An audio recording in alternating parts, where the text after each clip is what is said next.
안녕하세요. 저는 경기도 수원시에 사는 평범한 아줌마입니다. 평소엔 그냥 이 채널의 이야기를 듣기만 했는데 오늘은 제가 겪은 일을 이야기하고자 이렇게 용기 내게 되었어요. 제가 얘기할 건 바로 저희 집 동서 이야기인데요. 전 한동안 동서 때문에 머리가 빠질 정도로 정말 스트레스를 많이 받았어요. 동서 이름만 나와도 치가 떨릴 정도로 말이죠.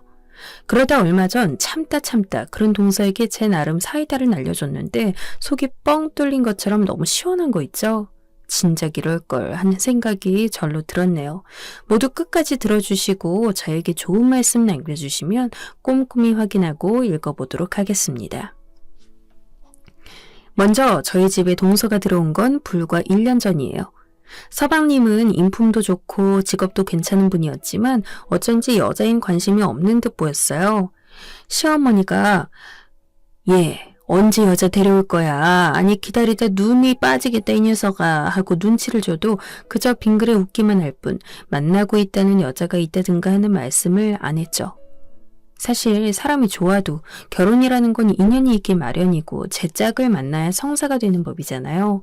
그래서 저희도 도련님이 얼른 좋은 짝 만나 장가 드셨으면 좋겠다고 속으로 바랐지만 굳이 그걸 입 밖으로 꺼내거나 하진 않았어요. 좋은 사람 생기면 저절로 맺어지겠지 하는 마음으로 좋은 소식을 기다리고 있었죠. 그러던 어느 날 시어머니께서 갑자기 밤중에 전화가 온 거예요. 이런 일은 별로 없던지라 저도 남편도 놀라서 어리둥절하다가 전화를 받았는데 우리 둘째가 드디어 여자를 데려온댄다. 결혼할 처자래 하고 기쁜 목소리로 말씀하시는 겁니다. 정말요? 상민이가요? 이 녀석 웬일이래. 알겠어요. 주말에 시간 내서 들릴게요. 월떨결에 전화받은 남편이 제게 이 소식을 전해줬고 저도 드디어 도련님이 좋은 여자 만났구나 하는 생각이 들어 기분이 좋았어요. 예비동서가 어떤 사람일지 궁금하기도 했고요. 그러다 동서 오는 자리에 가족이 다 모이길 원하는 시어머니 말씀에 저는 동서를 처음 만나게 됐죠. 기대를 갖고 본 동서의 첫인상은 뭐랄까 굉장히 활달하고 애교도 많은 사람 같았어요. 형제관계로 치면 막내 여동생 같은 느낌이었죠. 안녕하세요, 어머님. 얘기 많이 들었어요. 진작 들렀어야 됐는데 이제 와서 죄송해요. 어머나, 이거 다 어머님이 준비해 주신 거예요? 맛있겠다. 감사해요. 잘 먹을게요. 말투마다 싹싹함이 배어있던 동서는 시어머니가 차려놓은 저녁상이 너무 맛있다며 반찬마다 고루고루 칭찬을 쏟아붓는데 대단하다는 생각도 들면서 저절로 집안 분위기를 환하게 만드는 모습이 보기 좋았어요. 시어머니는 이미 그런 동서를 아주 마음에 들어하는 눈치였죠. 거기다 동서 직업이 초등학교 교사라고 하니 교육자 집안의 딸이 우리 집에 들어왔다며 좋아하셨어요. 저희 엄마 아빠도 다 선생님이셨어요. 심지어 할아버지까지요. 그러다 보니 저도 자연스레 선생님이 된 것 같아요. 엄마 아빠가 학생들 가르치는 모습이 참 좋아 보였거든요. 아이고, 그래서 이렇게 말하는 게 점잖고 이쁜 모양이구나. 감사해요, 어머님. 당시엔 예비동서였지만 동서는 이미 저희 집안의 오래된 며느리처럼 집안일도 잘 거들었고 워낙 행동들도 싹싹했던지라 어쩐지 저희 가족 같은 느낌이 들었어요. 그래서 저도 그날 동서와 편하게 얘기를 나눴고 내심 동서가 하루빨리 우리 집안의 며느리가 됐으면 좋겠다는 생각이 들었네요. 동서는 결혼 후 저희 집에 들어온 이후로도 변함없는 모습을 보여줬는데요. 저에게도 형님, 갈수록 더 젊어지시는 것 같아요. 형님은 어쩜 그렇게 얼굴이 동안이세요? 나도 형님처럼 예뻤으면 소원이 없겠어요. 형님, 그나저나 영화 좋아하세요? 제가 마침 영화표가 생겼는데 보러 갈 사람이 없네요. 시간 괜찮으시면 영화 보면서 같이 데이트할까요? 하면서 먼저 다가와 줬어요. 전 바쁜 부모님 아래에서 외동으로 자란지라 늘 여동생이 있으면 좋겠다는 생각을 자주 했거든요. 그래서인지 먼저 저에게 다가와 애교를 부리는 동서가 무척 고맙고 저도 좋은 게 있으면 가족들 모이는 날 동서를 챙겨준다든가 하는 식으로 호감을 표시했어요. 동서, 이거 제주도 여행 갔던 지인이 감귤 초콜릿이라면서 2박스 사왔는데 내가 단 걸 별로 안 좋아해서 동서 저번에 보니까 단 걸 잘 먹길래 가져갈래? 어머, 너무 맛있겠다. 형님, 역시 저 생각해주는 건 형님밖에 없어요. 잘 먹을게요. 동서가 싫어할까봐 걱정했지만 동서는 대단한 물건을 받은 것처럼 고마워했고 늘 제가 무엇을 주든 그랬어요. 사실 동서와 갈등이 있는 친구들도 주변에 있던지라 저도 내심 처음엔 걱정했는데 친구들 만나면 언젠가부터 동서 자랑을 할 정도로 사이가 좋아졌죠. 우리 동서는 정말 사람이 이쁘고 선해. 초등학교 교사라 그런가? 아이들과 같이 있는 시간이 많아 그런지 어쩔 땐 사람이 아이같이 맑고 순수할 때가 있는데 그런 모습에 참 정이가. 제가 이런 얘기를 친구들한테 하면 친구들은 다들 퍽 놀라는 눈치였죠. 가족끼리 이렇게 친할 수 있다는 사실이 친구들에겐 꽤 놀라웠나 봐요. 하기야 저도 동서와 이렇게까지 사이가 진전될 줄 몰랐으니 친구들 반응도 이해가 갔어요. 게다가 동서가 마침 저희 집 근처에 살아 서로 왕래하는 일이 잦았거든요. 그러던 어느 날 동서가 제게 형님과 단둘이 데이트하고 싶다며 근처 맛있는 디저트 카페가 있다고 같이 가자 제안을 했어요. 형님, 거기가 케이크도 맛있고 커피도 무지 맛있대요. 간만에 저희 둘이서 오붓하게 커피 마시면서 수다 떨어요. 드릴 말씀도 있고요. 아, 그럴까? 나도 마침 애들 학원 보내서 적적하던 때였는데. 잘 됐다. 그럼 준비하고 나갈 테니까 조금 있다가 봐, 동서. 전 가정주부였고 동서는 교사였기에 저희가 만날 수 있는 시간은 평일 저녁이나 주말이었는데 서로 주말의 편을 종종 주말에 커피타임을 가졌어요. 그날도 동서와 커피 한잔 마시며 이런저런 얘기를 하고 있었죠. 그런데 동서 낯빛이 그날따라 별로 안 좋았어요. 물어보니 동서는 기운이 잔뜩 빠진 목소리로 속사정을 털어놓았죠. 학교에서 아이들 돌보는 게 사실 스트레스가 많아요. 다들 교사란 직업이 편한 줄 아는데 하루 종일 아이들이랑 있으면 얼마나 짐 빠지는지 몰라요. 거기다 학부모들까지 신경 써야 하니. 이 직업 스트레스가 많은 직업이에요. 그렇구나 동서. 어쩐지 많이 지쳐 보이네. 네, 도통 기운이 나질 않네요. 어젠 몸이 아파 10가지 났어요. 형님, 제 꿈이 뭔지 아세요? 가정주부예요. 제 친구들 대부분은 그냥 남편 뒷바라지나 하며 사는 가정주부거든요. 집안일만 하며 사는데 그게 얼마나 부러운지 몰라요. 그래서 전 형님이 참 부러워요. 그거야 그렇지. 근데 가정주부라 해도 의외로 신경 쓸 일이 많아. 애가 없으면야 편하지만 애가 있으면 애 교육도 신경 써야 하고 남편도 내줘야 하거든. 그래도 밖에서 일하는 사람만 할까요? 형님은 여자가 밖에서 일하면서 받는 스트레스가 얼마나 큰지 몰라요. 그날은 평소와 달리 동서와 대화가 잘 흘러가지 않았어요. 동서는 어쩐지 가정주부인 제 처지를 굉장히 편하고 안락하게만 생각하는 것 같았고 저도 그런 동서 생각이 좀 불편했어요.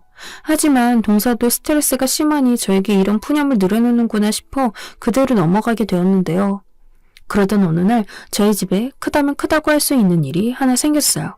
바로 시어머니께서 저희를 불러 재산에 대한 이야기를 하신 거였는데요.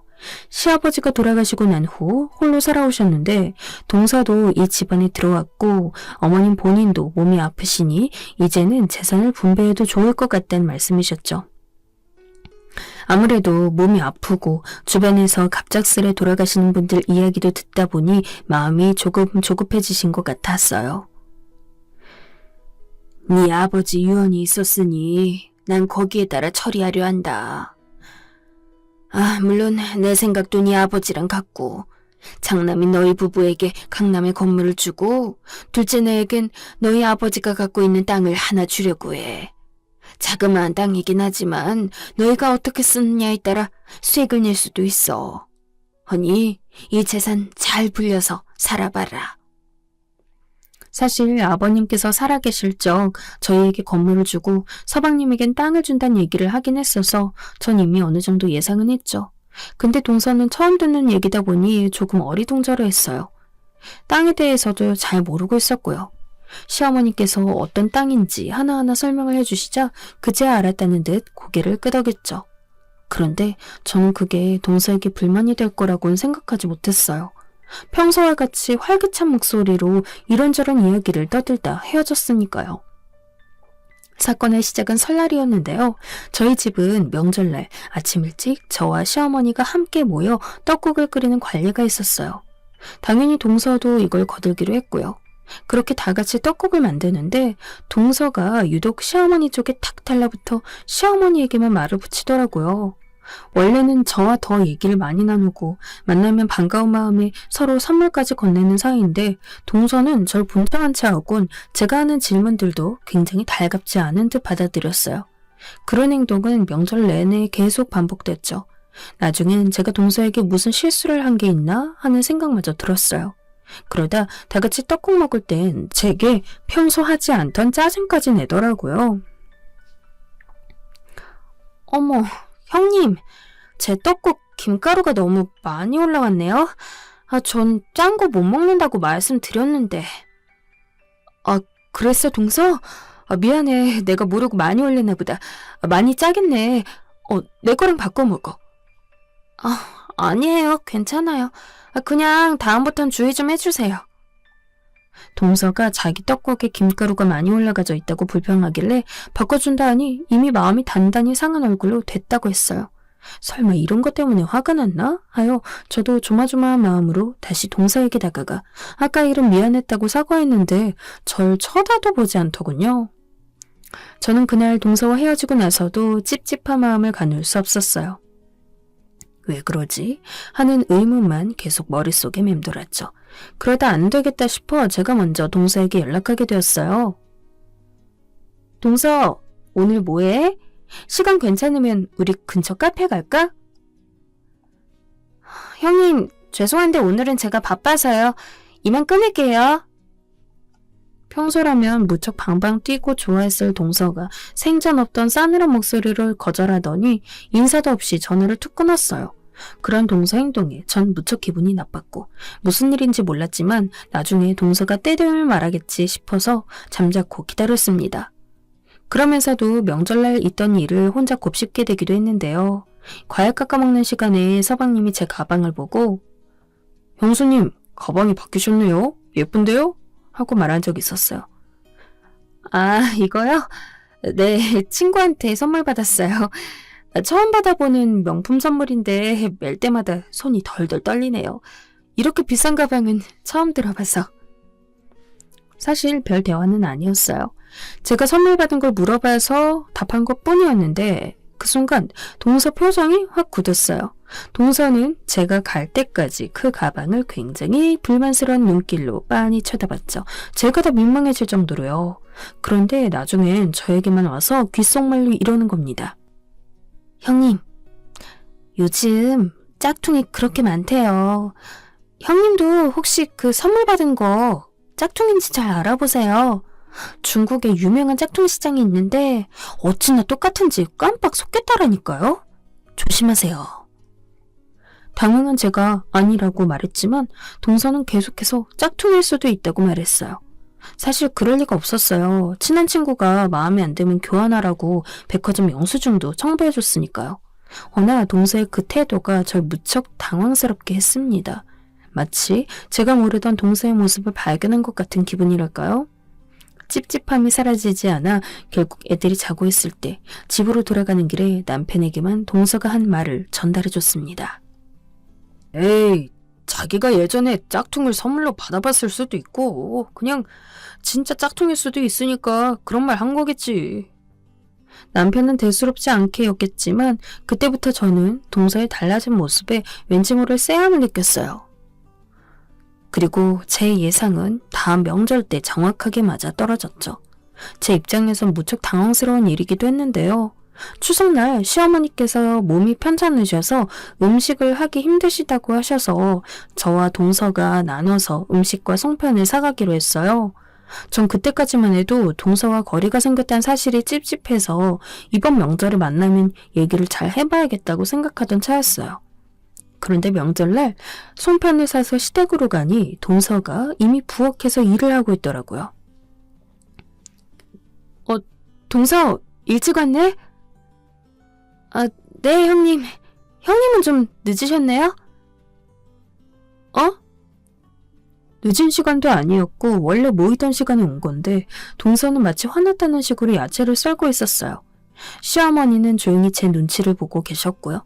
이게 무슨 일인가 싶었죠. 어떻게 돌아갔는지 알 길이 없는 상황이라 저도 일단 앞치마 메고 조용히 부엌으로 들어갔는데 동서가 그랬어요. 형님, 앞으로는 명절날은 일찍 와주셨으면 좋겠어요. 형님이 늦게 오셔서 제가 일을 다 하고 있었거든요. 어, 우리 이번 명절엔 음식 사오기로 하지 않았나? 난 어머님께 그렇게 전달 들었는데.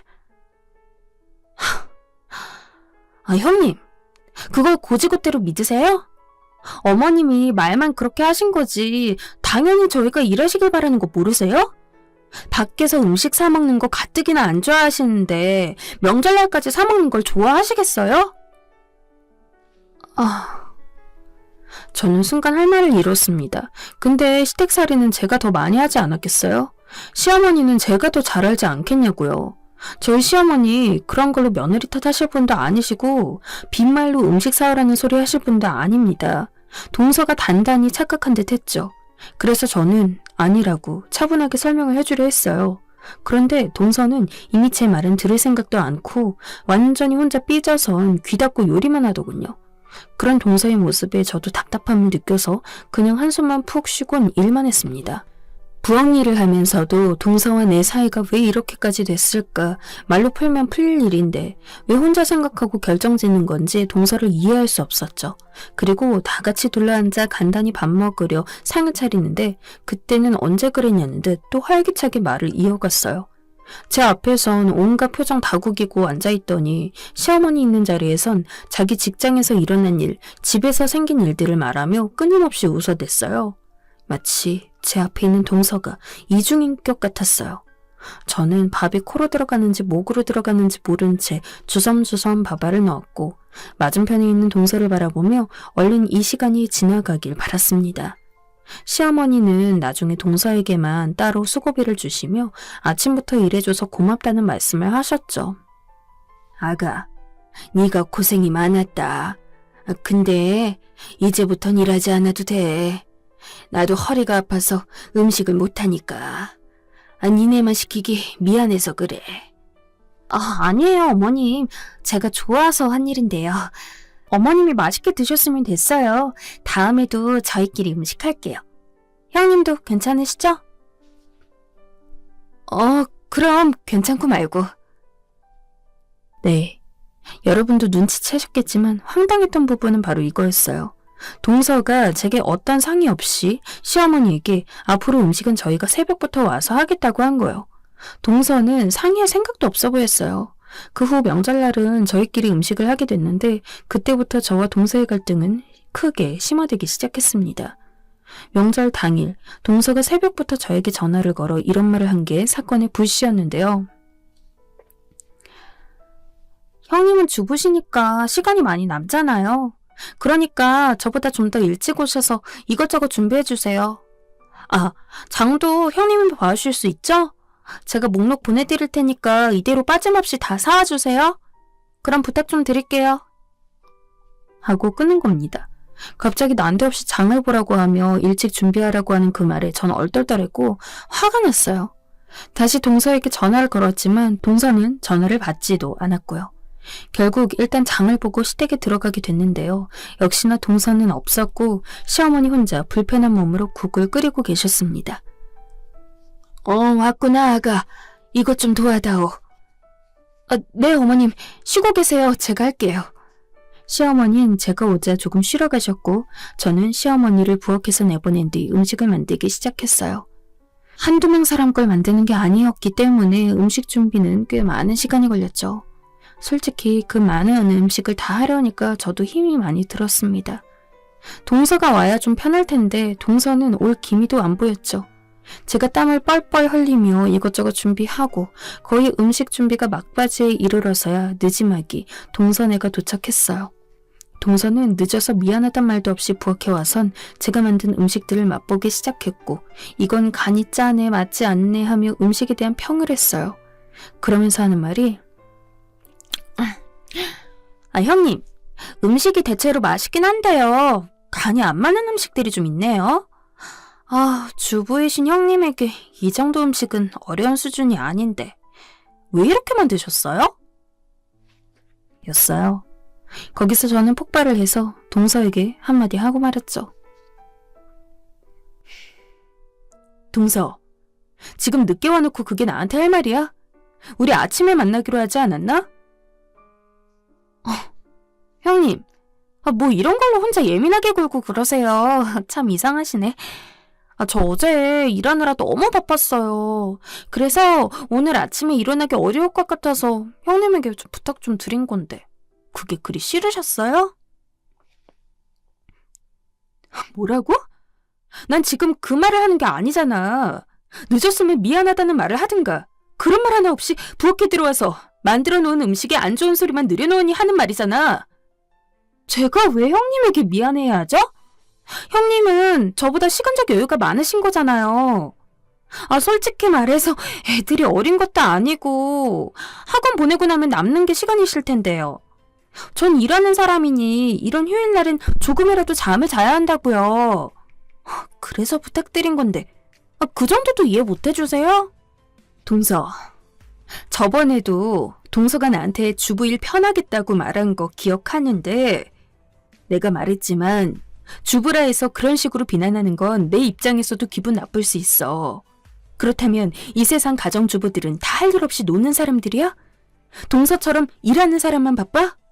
가정주부도 집에서 해야 할 일들이 많아. 다 자기 가정 지키기 위해서 최선을 다하는 사람들이라고. 이름 무슨... 형님, 저 같은 사람은 집안일도 해야 하고 바깥일도 해야 돼요. 형님이 하시는 일의 자그마치 2배라고요. 그걸 많다고 하시면 안 되죠. 동서와 저의 말싸움은 그렇게 가열되기 시작했고 동서도 제가 자꾸 맞받아치니 그게 짜증냈는지 점점 말이 도를 넘기 시작했어요. 그러더니 저에게 그런 말을 하더군요. 형님, 저는 형님이 가정주부라는 거에 어떤 프라이드를 갖고 계신 것 같은데 그것부터가 이해가 안 되네요. 솔직히 말해서 가정주부 되기 위해서 뭐 자격증이 필요한가요? 뭐가 필요한가요? 그냥 결혼하면 남편 돈 받고 사는 거 아니에요? 그런 삶이 뭐 대단하다고. 저한테 자기도 바쁘다느니 최선 다한다느니 그런 말들 하시는 거예요? 결혼해서 취업한다는 취집이라는 말이 왜 있겠어요? 그냥 남편한테 편하게 묻어가는 삶이잖아요. 현실을 직시하지 그래요? 정말이지 동서의 말은 너무나 기가 차고 황당했습니다. 사람이 너무 어이가 없으면 말이 안 난다고 저는 너무 화가 나서 뻔뻔스레 제가 만든 잡채를 우적우적 씹으며 내뱉는 동서의 뺨을 한 대 후려치고 싶었습니다. 동서, 말은 바로 하자. 지금 내가 가정주부라고 비꼬고 싶은 모양인데 나 주부라고 해서 노는 사람도 아니고 나도 엄연히 내 일이 있는 사람이야. 동서가 날 무시하거나 비난할 권리 같은 건 없어. 그리고 동서, 나는 사람이 해야 할 말과 하지 말아야 할 말은 구분할 수 있어야 된다고 생각해. 동서 말대로라면 내가 남편 돈이나 받아먹으며 아무것도 안 하는 배짱이나 다름없는데 동서는 어떻게 상대방의 기분이나 감정 같은 건 전혀 고려하지 않고 말할 수가 있어? 그런데 옆에서 이 말을 들었는지 남편이 와선 한마디를 얹게 되었고 그게 시어머니 귀에까지 들어가 급기야 집안 싸움이 되고 말았어요. 아니, 이게 무슨 소리냐? 왜 명절 아침부터 소리가 오가는 거야? 니들 싸웠니? 둘째는 얼굴이 왜 그러냐? 어머님, 그게 아니고요. 형님 정말 모진 사람이에요. 저한테 글쎄 뭘 했는지 아세요? 제가 어제 너무 피곤해서 도저히 아침에 일찍 못 일어날까봐 형님한테 장을 봐달라고 부탁했거든요. 근데 그 일을 가지고 저렇게 화를 내시는 거예요. 뭐? 그게 사실이냐, 큰애야? 네, 이런 건 드라마에서나 볼 법한 상황인 줄 알았는데 동서는 정말 눈 하나 깜빡하지 않고 시어머니 앞에서 눈물까지 흘리며 열연을 펼쳤어요. 저도 남편도 그런 동서의 행동에 어처구니가 없어 시모에게 해명하려 했지만 시어머니는 이미 동서 한쪽 말만 듣고 화가 나버리셨어요. 이럴 거면 그냥 밖에서 사 먹자. 니네들 싸우라고 음식 시킨 거 아니야. 가끔 와 싸우고 가면 내 마음이 어떻겠니?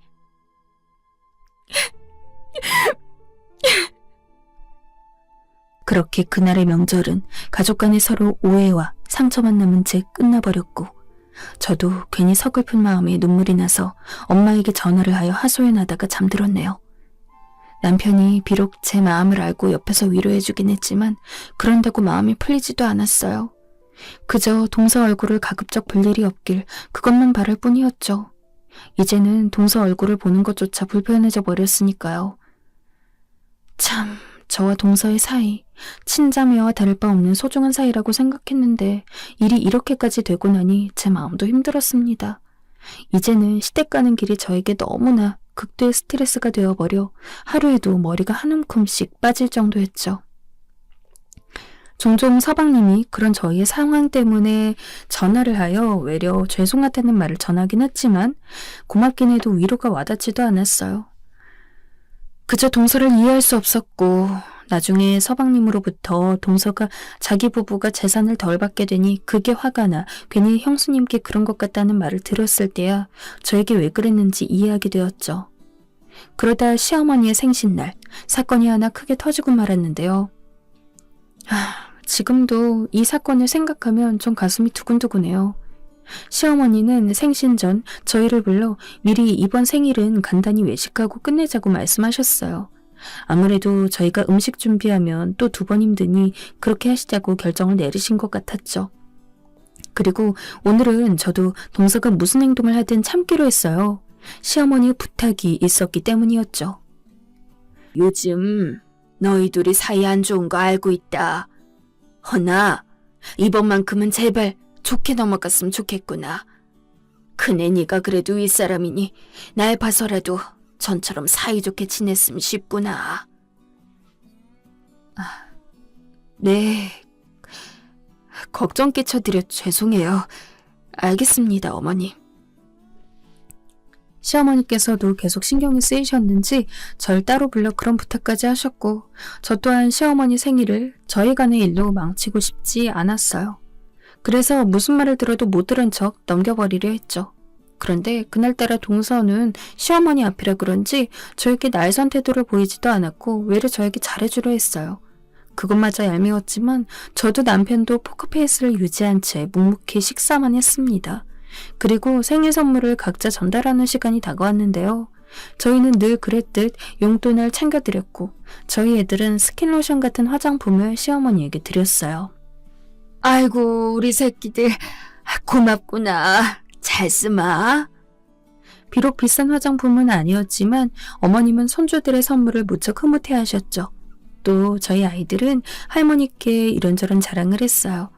학교에서 수학시험 100점 맞은 거라든지 상장 받은 걸 얘기했고 시어머니도 들으며 흐뭇해했죠. 분위기는 다른 때와 달리 화기애애했고 물론 동서의 표정은 좋지 않았지만 그것만으로도 좋았습니다. 그런데 그렇게 집에 돌아와 잘 준비하고 애들을 씻기고 있는데 저희 둘째 애가 충격적인 이야기를 전했어요. 그 일로 남편은 버럭 화를 내며 동서 욕을 했고 전 단단히 화가 나 동서에게 전화를 걸게 되었죠. 동서, 나 할 말이 있는데 오늘 시간 좀 되면 보지? 형님, 전 시간 없는데요? 왜 방금 들어온 사람을 불러내시는 거예요? 하실 말씀 있으면 전화로 하세요. 곱게 말할 때 나오지 그래? 지금 나도 이도 화가 아주 많이 났으니까. 옆에서 남편까지 동서에게 소리치니 동서는 어쩔 수 없다는 듯 나왔어요. 하지만 앞에 앉아있으면서도 자기가 왜 여기 불려왔는지 모르는 얼굴로 절 쳐다봤죠. 동서, 우리 애들한테 한 말을 방금 전해 들었는데 말이야. 동서가 우리 애들한테 그랬다며? 내가 고졸이라서 지식이 짧을 테니 모르는 건 동서한테 물어보라고. 지금 그게 어른으로서 할 말이야?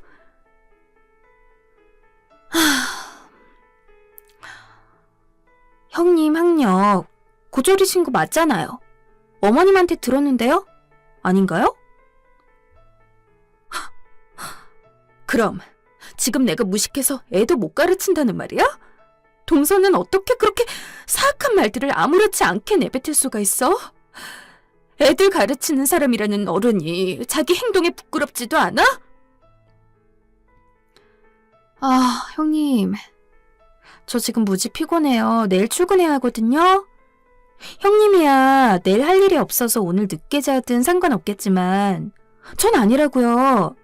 그리고 저한테 그런 소리 듣기 싫으시면 대학을 다시 가시든가요. 왜 자격지심을 저한테 푸시는 건지 모르겠네요. 뭐?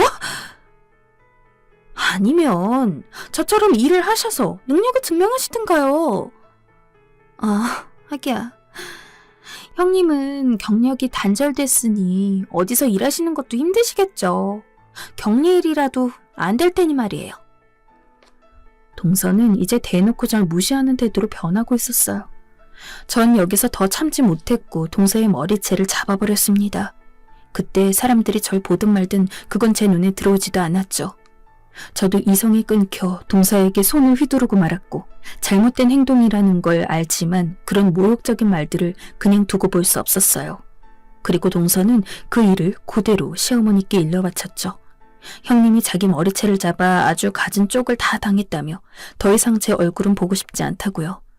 당한 건 저였지만 정말 억울했습니다. 고졸이란 이유로, 가정주부란 이유로 자기 자식 하나 못 가르치는 여자가 됐는데 어떻게 제가 화가 나지 않을 수 있었겠어요? 하지만 시어머니는 제 이야기를 들을 생각보단 그저 동서 입에서 흘러나온 얘기만 우선적으로 믿고 절 혼내셨죠. 거기다 제가 더 힘들어진 건 동서가 임신하면서부터였어요. 시어머니는 예전부터 은근히 아들 손주를 원했는데 동서가 아들을 임신했다는 걸 안 이후로부터는 유독 동서에게 잘해주기 시작했어요. 원래부터 저에게 불만이 있으셨던 걸까요?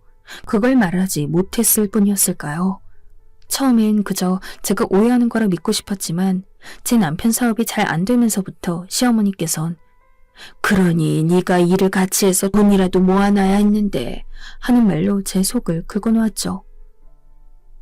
어머님, 저도 일하고 싶은데요. 지금 보살펴야 할 아이들도 있고 남편 사업도 아주 안 되는 건 아니라 기다리고 있는 중이에요. 사실 제겐 남편의 부족한 자금을 처리할 수 있는 방법도 있었고 남편도 그걸 알고 있었지만 저희는 따로 시어머니에게 말씀드리지 않았고 그저 열심히 살고 있으니 지켜봐달라고만 했습니다. 그런데 시어머니는 그것도 마음에 안 드셨는지 제 앞에서 대놓고 한숨 쉬며 저와 동서를 비교했어요. 시작은 동서가 먼저 하곤 했죠.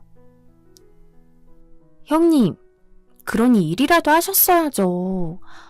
그랬으면 사는 형편이 지금보다 나으셨을 텐데. 제가 일자리라도 알아봐 드릴까요?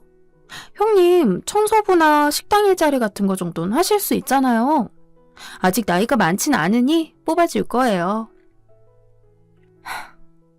동서, 마음은 고마운데 됐어. 그리고 우리 사는 형편이 뭐 어때서 그래? 잠깐 사업이 안 되는 것뿐인데 그걸 가지고 헐뜯을 필요는 없잖아. 어머님, 답답하시겠지만 조금 더 지켜봐 주세요. 그 일 반드시 일어날 거예요. 저도 믿고 있고요. 저희끼리 잘 헤쳐나가 볼게요. 에휴, 그게 언제 된다니.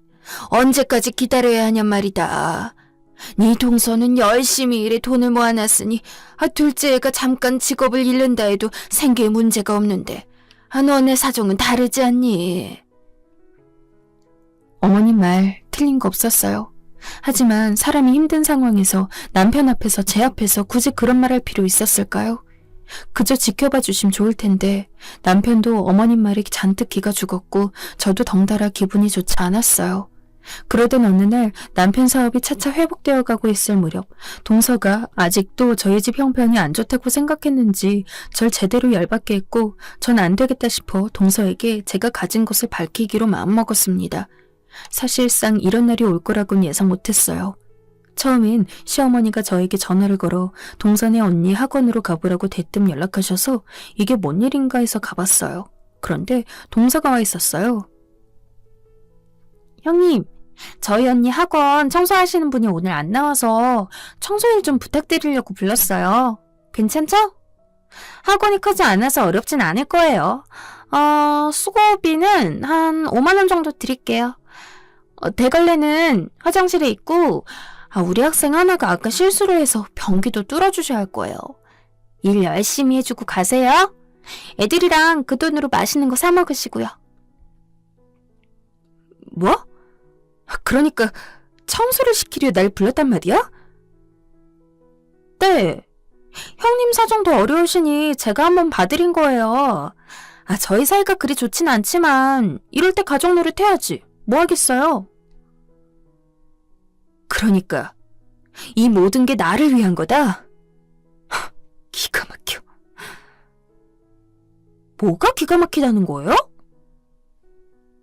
동서속을 내가 모를 줄 알았니? 시어머니가 재산 우리 부부한테 주신다고 하니 그게 욕심나서 탐이 나서 어떻게든 나 밟으려 하고, 그것도 모자라 내가 편하게 남편 돈 받아먹는다고 욕하더니 내 남편 사업 잘 안 되는 것 같으니까 괜히 청소일까지 맡겨가며 날 바닥으로 떨어뜨리라는 거잖아. 질투에 눈이 멀어도 정도가 있지. 동서란 사람 바닥이 대체 어디야? 어디까지 떨어져야 그 더러운 꼴을 안 볼 수 있는 거니? 나도 이젠 도저히 못 참겠다. 내일 부동산으로 와. 동서한테 꼭 확인시켜줄 거 있으니까. 부동산이요? 제가 거길 왜 가요? 서방님이랑 같이 와야 할 거야. 서방님이랑 내가 한 계약이 있으니까.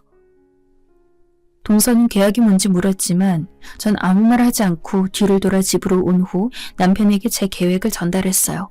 사실 이런 일이 있기 전까진 공개하고 싶지도 않았고 알리고 싶지도 않았지만 전 이제 내세울 건 내세워야 마음이 편하겠더라고요. 다음날 서방님은 난감한 얼굴로, 동서는 여전히 불쾌한 표정으로 절 쳐다보고 있었어요. 바쁜 사람 왜 불러내세요? 동서한테 꼭 알려주고 싶은 게 있어서 말이야. 그래서 불렀어. 알려줄 거요? 그게 뭔데요? 저는 동서 옆에서 안절부절 못하고 있는 서방님을 보다 동서에게 시선을 다시 돌리고 한자 한자 최대한 또박또박하게 전달하려 애썼습니다. 나는 동서, 일을 못하는 게 아니고 안 했던 거야. 자, 두 눈으로 확인해봐. 이게... 형님이... 왜 이 건물을 다 갖고 계신 거예요? 내가 월세로 2천 버는데 너같이 불쌍하게 일을 왜 하니?